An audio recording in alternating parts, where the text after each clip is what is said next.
días a todos, bienvenidos a otro programa de Profesionales de Consorcios. Hoy tenemos la suerte de tener en el piso a dos grandes mujeres del derecho, de la propiedad horizontal. Esto es maravilloso. La presentación. A mi izquierda tengo a la doctora Gisela Yunco. Buenas tardes, Gise, ¿cómo estás? ¿Qué tal? ¿Cómo estás, Juan? Un gusto, un placer estar acá. Bueno, muchas gracias por haber venido. Sabemos que hoy es difícil venir en medio de la semana tan corta, físicamente al lugar, así que muchas gracias. No, por favor. Y también tenemos la suerte de tener a la doctora Nelly Díaz. Buenas tardes, Nelly, ¿cómo estás? Hola. Yo feliz de estar acá. Ya sabés que a mí me encanta venir, así que bueno, aparte de que te quiero mucho también. Bueno, yo también. Muchas gracias por haber venido. O también, es difícil venir físicamente. Hay que hacerse un tiempo, Digamos dejar las que tareas en stand-by hasta volver. Ahora que muchas cosas se hacen por pantalla, bueno, uno cae un poco en la comodidad, pero la sinergia que genera el piso, la presencialidad, no se sustituye con nada. Somos un ser social. O Así sea, en es. definitiva, si bien no es que no hay sociabilidad en las redes, pero esto es otra cosa. Sí, absolutamente. Carne y hueso es otra cosa. Absolutamente. Chicas, habíamos quedado en mitos, si es por así llamarlo, o Sí, confusiones que hay en propiedad horizontal. así es. Habíamos dicho algunos la vez pasada y habíamos dejado pendientes algunos otros. ¿Quieren Sí. arrancar con alguno? ¿O disparo yo? ¿Querés sacar algún disparador? ¿Querés que lea alguno? El encargado es el empleado de los propietarios. Vamos ahí. Y después, si Jimena. quieren, barra, el administrador es el empleado de los propietarios. Otro. Ahí va. Ese Muy era bueno. el mito que tenía O sea, apuntado. El administrador es el empleado. ¿Es el empleado? No, pero es un mito. Es un mito que en muchos edificios o vecinos directamente lo llaman empleado. Él es nuestro empleado y nosotros les pagamos su sueldo. Y como gente del derecho, para ser empleados, ¿qué debería tener el administrador? No, tendría que estar Arranquemos en relación claro, de dependencia, tiene que estar en registrado en el ARCA, registrado, vacaciones, aguinaldo, tiene que haber antigüedad. dependencia jurídica, técnica y económica. Y eso no ocurre con el administrador. El administrador es un profesional independiente, autónomo, está inscrito también en el ARCA, pero como dentro de la figura o del monotributo o responsable inscripto, digamos. Y en todo caso es un mandatario. Si es el representante legal, Así es. es un mandatario. No es que hace lo que quiere tampoco, pero no es un empleado como tal. Tiene que rendir cuentas luego de todo lo que hace, porque lo que está haciendo es administrar el dinero de un tercero. Y sobre todo hay algo muy importante, que el mandato, como bien dijiste, es por un periodo. O sea, en la Ciudad Autónoma de Buenos Aires y en provincias por un año. Así Ujú. es.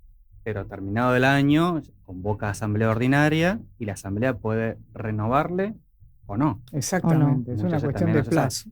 Y esa no renovación no da lugar a una indemnización. No, Como claro. por Así ejemplo es. sería despido en el caso de un empleado en relación de dependencia, ¿no? Así es. Con o sin Así es. causa. Acá no hace falta ni siquiera expresar causa. No. Se levanta la manito, no se renueva, terminó ahí. Y encima que te aprueben las cuentas. Qué gran tema ese que dijiste, Nelly, porque mucha gente lo saltea este. La asamblea ordinaria tiene dos grandes temas, a mi forma de ver. Una, la rendición de cuentas, que es todo lo que hiciste durante el año Así de es. ese mandato. No solamente números, también qué hiciste y qué no hiciste. Así es. Por eso la rendición de cuentas es más allá que un balance. Debe Sí. exactamente. Es mucho más, che, Sí. que certificación de fachadas, mantenimiento y conservación de espacios y cosas comunes, reclamos. Ujú. O sea, rendís cuentas a la asamblea decide si te aprueba o no las cuentas, obviamente principalmente las numéricas, ¿no? Pero también hay temas de hacer y no hacer. Y por otro lado el mandato, si renueva o no el mandato, Así es. ¿no? Sí, también tener en cuenta a la inversa, que el administrador decide también cuando quiere irse, ¿no? Porque así Sí, como la a uno renuncia le es pueden- unilateral. La renuncia en ese punto, digamos, debería llevarlo a terminar los negocios que su mandante tiene en ese momento, que son quizás críticos, ¿no? Que quizás en esa misma semana debe terminar algunas cosas para no Sí. perjudicar al mandante, pero bueno, sí, su renuncia es algo que depende de su voluntad. Claro. En última instancia. Esa es la verdad. No hace falta aceptación por parte del consorcio ni del consejo. No. Sí pone a disposición la documentación, Sí. o sea, eso es por ley, Sí. tiene 15 días. Continuar igual ejerciendo su mandato hasta la finalización, ¿no? Hasta que puedes renunciar a partir de tal fecha. Renuncio y me voy el mes que viene. Entonces, como que les dejo en orden, cumplo, no los dejo, no dejo acéfalo, o sea, Y sobre todo la parte de Sí. sueldos, cargas Digamos que no sociales. sea ahí, intempestivo. claro, Que no soltarle la mano. de 10 sí. hay 2, 3 oportunidades en las que, bueno, se armó, digamos, la discusión en una asamblea, el administrador tomó algo que le dijeron y me voy, Claro. renuncio. Y renuncio ya. Bueno, la verdad que esa no debería ser la forma, o por lo menos el procedimiento. Pero hay quien lo hace eso, Sí. que esa noche se va y se va y se va y los deja céfalos. Bueno, está previsto en el Código Civil que el Consejo de Propietarios pueda tomar la administración en caso de vacancia o de acefalía con un plazo de 30 días, pero también podría ser que el edificio no tenga Consejo de Propietarios. En Me pasa consecuencia, un caso ahora. en ese punto quedaría por lo menos en una fase primaria casi a la deriva, porque si dice que no, que renuncia y sigue insistiendo, por más que el código esté obligándolo a terminar los negocios del mandante, digamos, que venían en curso de ejecución y que si se interrumpieran bruscamente pueden perjudicar al mandante, si él sigue diciendo que no, es que no, porque al fin y al cabo no podemos Es agarrarlo su de los voluntad. pelos para que haga la cosa que queremos. Pero en ese punto, bueno, existe la asamblea autoconvocada, hay otras maneras, digamos, de nombrar un administrador, pero debe quedar en claro que la renuncia así de tipo intempestiva puede producir daño al mandante, y desde ese lugar también el mandante en algún momento podría plantarse y decir, bueno, ¿qué pasó acá? Si el perjuicio se deriva de esa renuncia así intempestiva, hasta podría demandar a su exmandatario ahora, porque en esa situación así de renunciar de manera no advertida, no avisada o no preavisada, puede producir daño. Esa es la verdad. Ujú.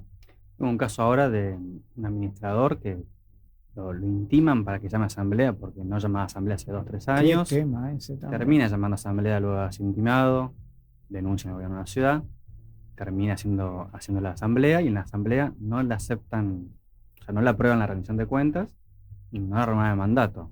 Entonces ya pasó hace 3 meses y al día de hoy que no entregó la documentación ni rindió cuentas. Con lo cual estamos en mediación prejudicial Y sí. ya, o sea, ya va a ser segunda mediación, ya no hay arreglo, vamos por el juicio, digamos, más denuncia penal por retención indebida de documentación. Ujú. Entonces tenés denuncia administrativa en el gobierno de ciudad por Sí, defensa del consumidor. Sí, Tenés denuncia penal por retención indebida de documentación. Ujú. Y tenés juicio civil por rendición de Por- cuentas y entrega de documentación. Así todo, no lo entrega. No lo Y entrega. bueno, Porque Claro. se ofendió, porque no le renovaron. Y la excusa es que hace 40 años que administra. Está bien. y bueno, que cada tiene que uno es ver, ¿viste? responsable por sus actos. a veces uno se pregunta si la negativa de entrega no implica no tener que entregar.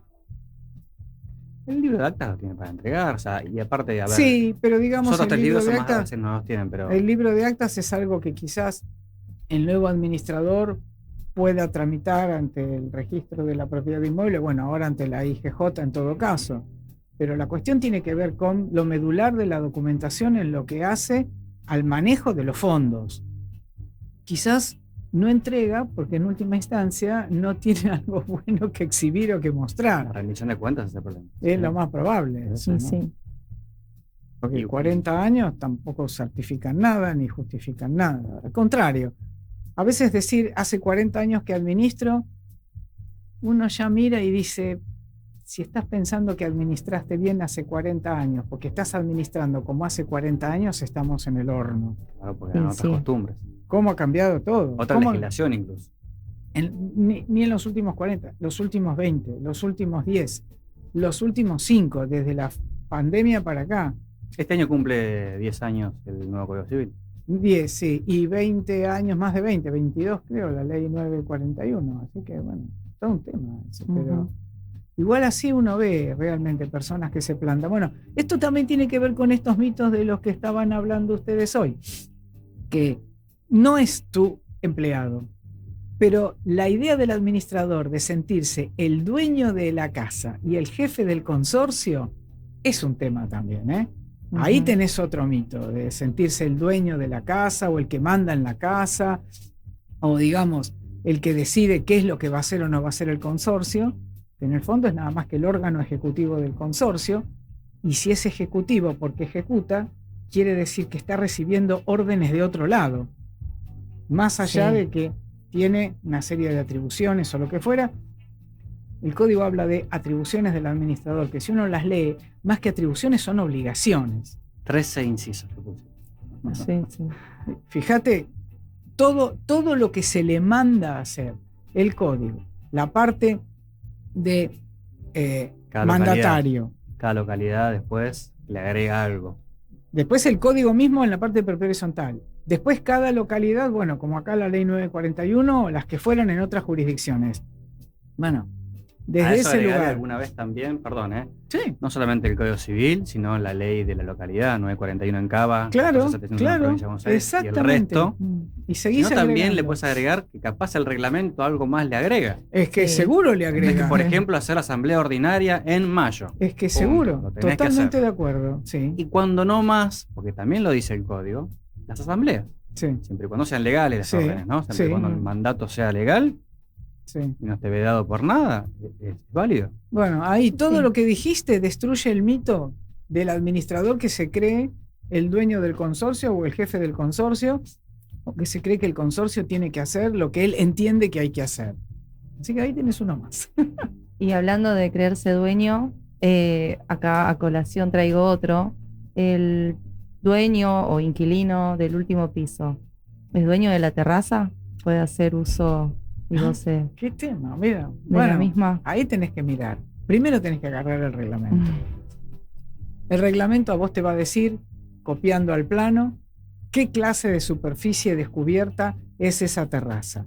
Porque en una de esas siempre va a ser una superficie común, el código lo dice ahora como obligatorio en ese artículo 2041, pero supongamos que como el mismo código permite, pueda ser una superficie o un sector o una cosa que está siendo, digamos, adjudicado en uso común, en uso exclusivo, a una unidad en particular.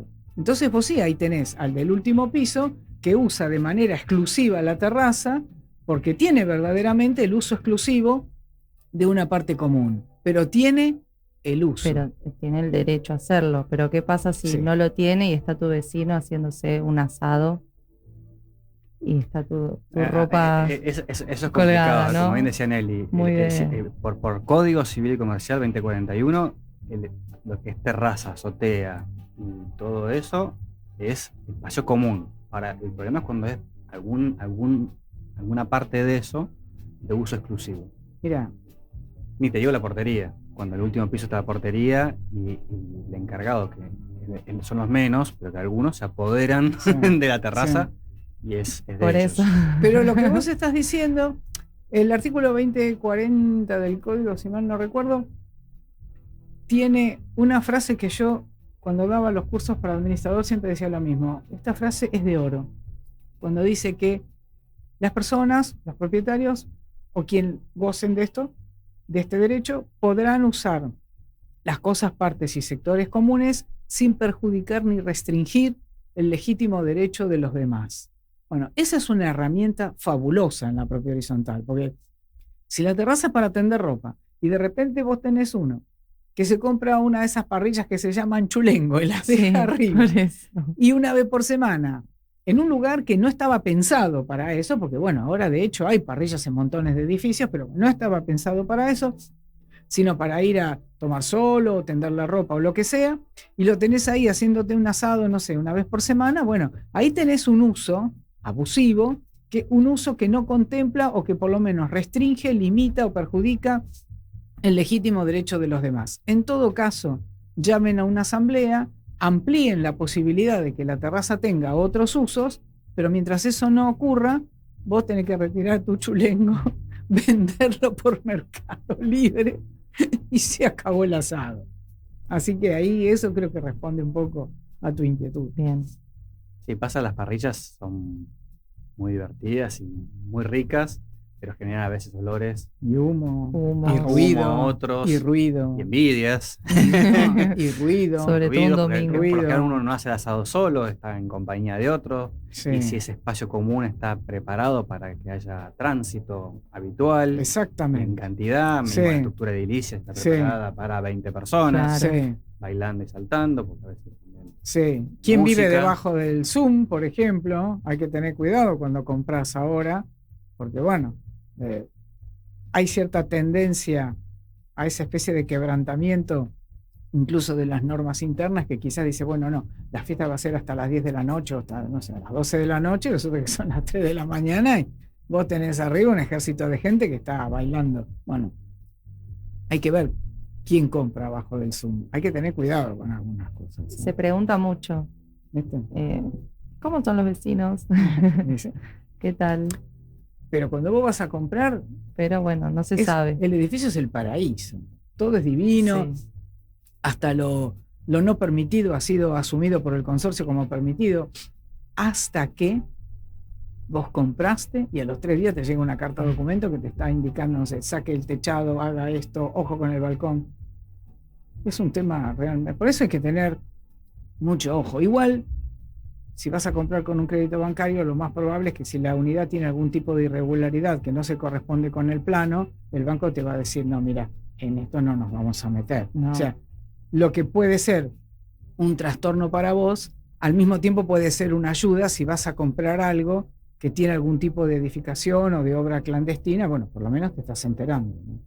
Tal cual. Es impresionante la cantidad de obras antirreglamentarias Sí. que hay en la ciudad de Sí. Buenos Aires, en Argentina en general, pero en la ciudad Sí. de Buenos Aires, sobre todo en Sí. los que son PH, Sí, Sí. que han hecho un piso de más arriba, cualquier cosa, sí. o semicubierto, obviamente sin haber presentado a la Asamblea un informe técnico de profesional, ni haber No, sido aprobado no. por la Asamblea, ni haber sido esa aprobación presentada en la municipalidad para permiso de obra, clausura, violación de clausura, ¿no? Hay de todo.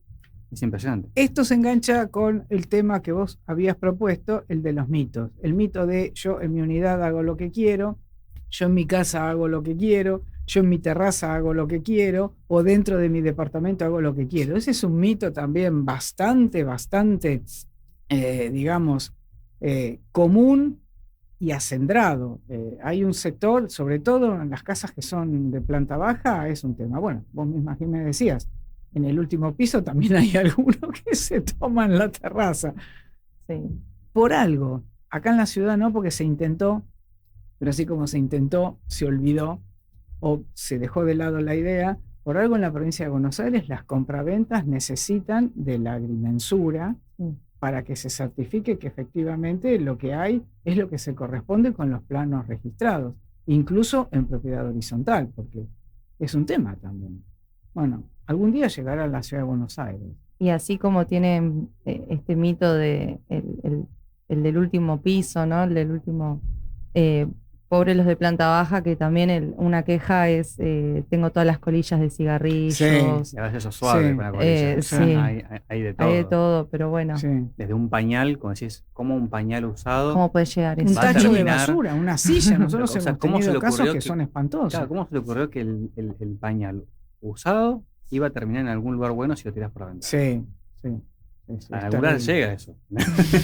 Lo lógico es que vaya en una bolsita y en el tacho de El tacho de basura. basura, y bueno, Hace unos cuantos años hubo un fallo en Rosario y que se obligó al consorcio a construir una malla de seguridad para lo que sería el techo del patio, llamarlo techo, es mejor decir techo porque es la mejor manera de entenderlo, en planta baja, justamente para evitar eso.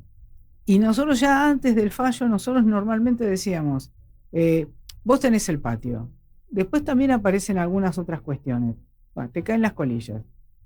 El que está en la planta baja utiliza la situación y dice, entonces lo techo. Lo techa de manera permanente y al final abajo termina ampliando la cocina, poniendo la habitación del niño, cosa que también es una irregularidad. Así que nosotros lo que decíamos en la consulta era, no al techo, en el sentido de tomar a la tremenda lo que ocurre, para quedarme yo con una posibilidad que no hubiera tenido si las colillas no cayeran. O sea, no usarlo de excusa, pero sí construir la reja de seguridad. Montones de veces hemos respondido en ese sentido. Y han Sí, caído una otras cosas. maceta. Una maceta que si Maceta. le cae arriba de una persona Tachos o de de un basura. animal, lo lastima o mata. En un Ujú. edificio donde yo vivía hace muchos años, eso daba al lavadero, la parte del lavadero daba, digamos, al pozo de aire y luz. Bueno, y abajo había un patio, y una tarde cayó una silla del cuarto piso. Alguien apoyó una silla, esos edificios de los años 60, que los lavaderos eran zonas, siguen siendo, ¿no? Se supone que el edificio no ha cambiado, lo que se llama semicubierto, o sea, que es una dependencia del departamento que no está totalmente cerrada, Ujú. entonces tiene una pared más baja justamente para permitir que la ropa se pueda ventilar y se pueda secar. Alguien apoyó una silla para limpiar, la apoyó en el borde de la pared y se fue abajo. Claro, un peligro. Tremendo. Bueno, Sí. Bueno, y un tema que mencionamos al principio que no desarrollamos es el encargado. Mucha gente piensa que vos sos mi empleado, yo te pago el sueldo. sí, Que le pagas el sueldo en un porcentual que corresponde respecto al reglamento, estamos de acuerdo, pero no por eso es tu empleado, ¿no? Ujú. De hecho, Ahí- ¿quién debe darle las directrices? ahí tenemos a nuestra experta. No, bueno, es el administrador. Ujú. Es Exactamente. el administrador. En Porque en tal realidad caso el empleador es el consorcio. es Así el es. consorcio, la No el figura propietario. como tal. Así Claro. Es el que sí, está bueno que haya comunicación entre los propietarios o los vecinos, porque no siempre el propietario vive en el edificio, para con el administrador y que le informen, mirá, está Sí. pasando esto con el Sí. encargado, Sí. y está bueno que exista ese feedback, Esa porque mediación, si no, sí. el administrador no está 24/7 ahí. No. Si va una vez al mes, gracias. A ver, algunos van más o algunos viven ahí, pero son los casos menores. Entonces está bueno sí que colabore el propietario, el vecino, y le diga al administrador, mira, está pasando esto, y que bueno, que el administrador pueda tomar cartas en el asunto y eventualmente ejercer su rol disciplinario, o primero decirle qué está pasando, ¿no? Porque también así como se escucha a uno, se tiene que escuchar al Sí. otro, y bueno, y en función de eso tomar una decisión. Pero sí, el administrador tiene que estar ahí. Otro mito que nos faltó, el administrador, el encargado, Sí, el consejo. El consejo Bueno. manda ahora. El consejo, consejo para, manda, sí. algo más divertido, porque una vez lo vi. El presidente del consorcio. Sí, sí. Pará, tarjeta, nombre y apellido, abajo, presidente de consorcio. qué divertido. ¿Existe el presidente de consorcio? Y no. ¿Existe? No, existe el consejo Exactamente. y es un órgano y controla. El consejo como tal Y es colegiado. tiene la O función. uno, o dos, o tres, pero Sí, sí, sí. no es que hay un presidente No del es un consorcio. Así es, solo ¿no? miembro, suelen ser por lo menos 2 o 3, Mm. después puede haber más.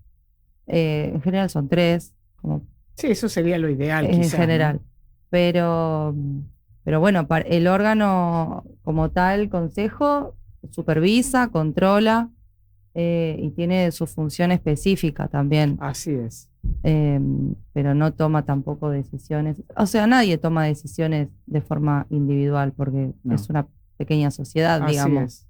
Sí, sí. Sí, las atribuciones para el consejo son claras, son 4, están en el 2064 y son esas. Sí, Hacer algo fuera de eso es extralimitarse, con lo cual pasa Sí. esa responsabilidad de quien lo decida. Por ejemplo, aprobación de presupuesto. Ujú. No es atribución del consejo, no. es una atribución del administrador, que luego rendirá cuentas.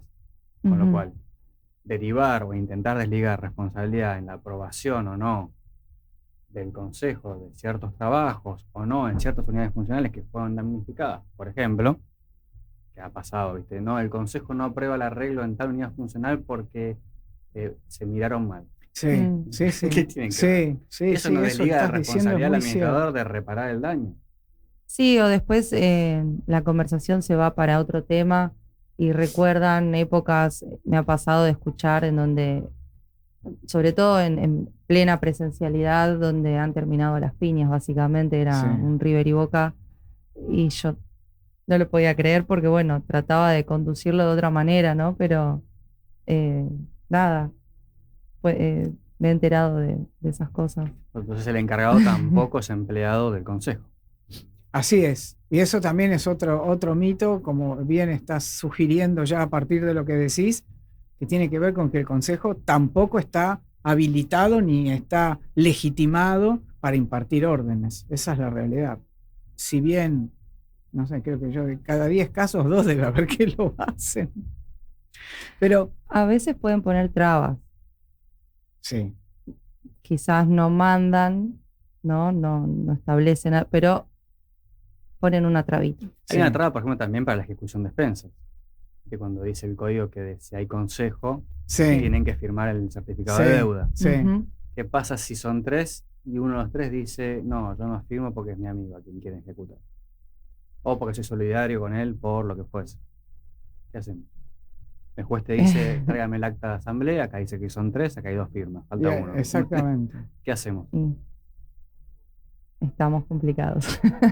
Yo siempre he pensado que desde ese lugar el administrador como órgano ejecutivo del consorcio, si de alguna forma lo que está tratando de que se apruebe está a tono con el código, los intereses, el reglamento, las cuentas, por decirlo, como decía una clienta mía, las cuentas están bien sacadas y la verdad es que no hay razón para oponerse, yo en nombre del consorcio iría contra, por lo menos lo citaría a una mediación, para que de alguna manera exponga cuáles son las razones por las que no firma. Porque al no firmar, lo que verdaderamente está ocurriendo es que está perjudicando a la persona jurídica consorcio, porque vos no iniciás el juicio, la prescripción te sigue corriendo. Bueno, ponele que el administrador haya intimado al propietario moroso y que todavía tengan un poco más de tiempo o lo que sea. Pero la verdad es que negarse a firmar, sabiendo que efectivamente eso va a paralizar el juicio, en un punto, si no hay una razón atendible, yo creo que tiene que ventilarse judicialmente. Es que no nos quedan muchas En opciones. definitiva, O modificar la ley. es lo que va a ocurrir. O ir al origen. Sí, a nosotros la Modificar verdad que la esa ley. modificación no nos gustó, porque eso, la condición esa, o el requisito, para hablar un poco mejor, se agregó cuando el proyecto de Código Civil y Comercial de la Nación llegó a la Cámara, al Congreso. Cuando sale originariamente de la Corte, o de los hacedores originarios del Código, no existía esa obligación de que el Consejo de Propietarios refrende con su firma la liquidación. Había algo atendible en esa manera de pensar, y es que muchas veces los administradores intentaban domesticar a propietarios con los que tenían discusiones, a los que les aplicaban, digamos, ítems en las expensas que no correspondían, entonces el propietario paga una parte, termina haciendo un pago parcial, aparece la discusión, el propietario no consigna las expensas, en última instancia termina siendo deudor de expensas y el administrador aprovecha, digamos, toda esa especie de lodo que se genera, inicia el juicio ejecutivo como una manera de domesticar a un propietario con el que tiene problemas. La idea era que si el consejo iba a certificar, a refrendar la liquidación de expensas, o mejor dicho, el título, la deuda, el certificado de deuda, era más transparente la situación y se evitaban situaciones maliciosas o perjudiciales. Ahora, como todo, como muchas veces pasa en el derecho argentino, el mayor, digamos, la idea de proteger más termina siendo en muchos casos perjudicial, porque el edificio quizás no tiene consejo de propietarios, entonces, bueno, ahí aparece, cuando se contesta la demanda, como excepción a la inhabilidad del título, porque le falta uno de los requisitos que el código pide. El administrador tendrá que salir a decir, bueno, no tenemos consejo, lo que sea, y con eso tenés 6 meses más o menos de espera, el juicio se atrasa. Había razones para pensar en favor y en contra de ese agregado que se hizo. Yo en un momento pensé que no iba a dar buen resultado. De hecho, en muchos casos no lo ha dado. Pero bueno, ahora se ha tomado también esta forma de ya en la demanda determinar, no tenemos consejo. Quizás la única pregunta que queda sin responder es ¿qué pasa cuando estamos hablando de un edificio nuevo, con vigencia, reglamento, vigencia después del 1 de agosto del 2015, ya con el código, que ha creado el Consejo de Propietarios por el reglamento? Y que el administrador se presenta, inicia el juicio ejecutivo y le dice al juez, mire, no tenemos consejo, pero el reglamento dice que el consorcio debe tenerlo. Lo que es un tema que habría que analizar. La ley, o sea, el Código Civil a la vez dice que es voluntario. O sea,